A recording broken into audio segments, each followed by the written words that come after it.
আসসালামু আলাইকুম। সাতমালা ব্লগ চ্যানেলের পক্ষ থেকে জানাই শুভেচ্ছা। আমি এখন অবস্থান করছি মতিঝিলের মেট্রো রেল স্টেশনে।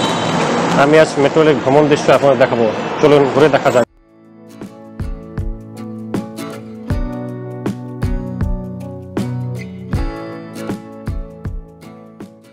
মেট্রো রেলে ভ্রমণ করতে চাইলে অবশ্যই আপনাকে টিকিট কেটে মেট্রো রেলে ভ্রমণ করতে হবে। মেট্রো রেলে সাধারণত দুইভাবে টিকিট কাটা যায়, যেমন রিচার্জ কার্ড বা মেশিন টিকিটের মাধ্যমে টিকিট কাটতে পারেন। মেট্রো রেলের যাত্রীরা সাধারণত দীর্ঘক্ষণ লাইনে দাঁড়িয়ে টিকিট কেটে তারপর মেট্রো রেলে ভ্রমণ করেন। মেট্রো রেলে বিনা টিকিটে ভ্রমণ করা খুবই কঠিন। যদি কেউ নির্ধারিত স্টেশনের বেশি ভ্রমণ করে থাকেন, অবশ্যই তাকে জরিমানা দিতে হবে।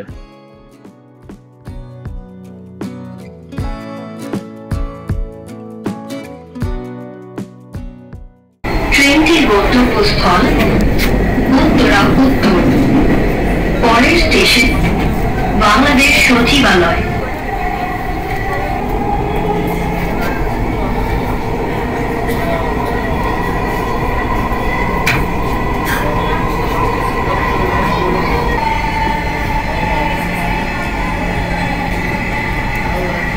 বাংলাদেশ সচিবালয়।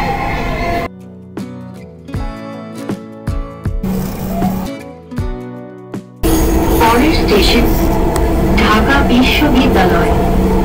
ঢাকা মেট্রো রেল বর্তমানে উত্তরা থেকে মতিঝিল পর্যন্ত 20 কিলোমিটার দীর্ঘ পথকে নির্দিষ্ট করে চলাচল করে, যা উত্তরা উত্তর থেকে কমলাপুর পর্যন্ত 17টি স্টেশন নিয়ে গঠিত।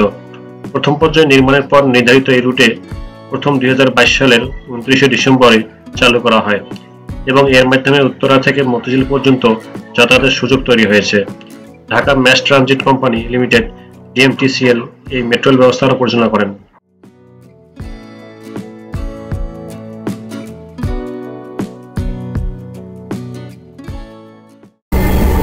পরের স্টেশন শাহবাগ।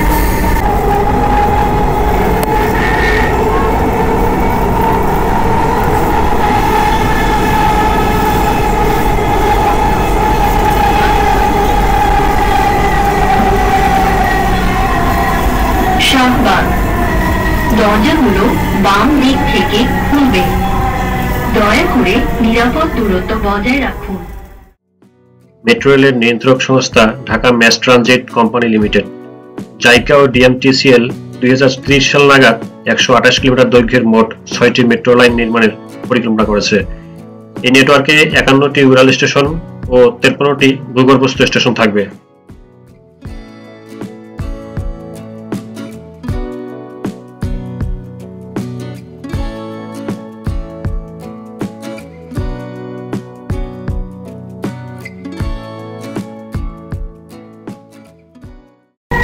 কারওয়ান বাজার।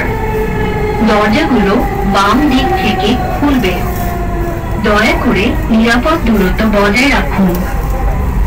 মেট্রো রেল সবচেয়ে আধুনিক আর দ্রুতগতির পরিবহন ব্যবস্থা। শুধু গতি নয়, মেট্রো রেলে একসঙ্গে সবচেয়ে বেশি সংখ্যক যাত্রী নির্দিষ্ট সময়ে গন্তব্যে পৌঁছে দিতে পারে। এজন্য উন্নত বিশ্বে যাত্রী পরিবহনের সবচেয়ে জনপ্রিয় মাধ্যম হচ্ছে মেট্রো রেল। এই আধুনিক পরিবহন ব্যবস্থায় প্রবেশ করেছে বাংলাদেশও। বর্তমান গণপরিবহন যানজটের ঢাকা শহরের মানুষের কাছে মেট্রো রেল বেশ জনপ্রিয় হয়ে উঠেছে। Farm gate. দয়া করে দরজা থেকে নিরাপদ দূরত্বে দাঁড়ান। পরের স্টেশন বিজয় সরণি।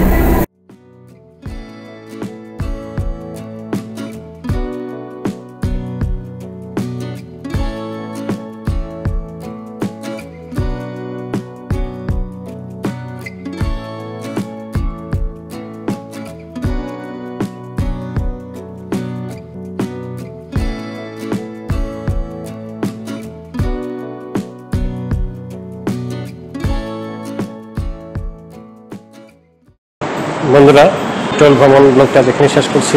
দেখা হবে নতুন কোনো এক পর্বে। আসসালামু আলাইকুম।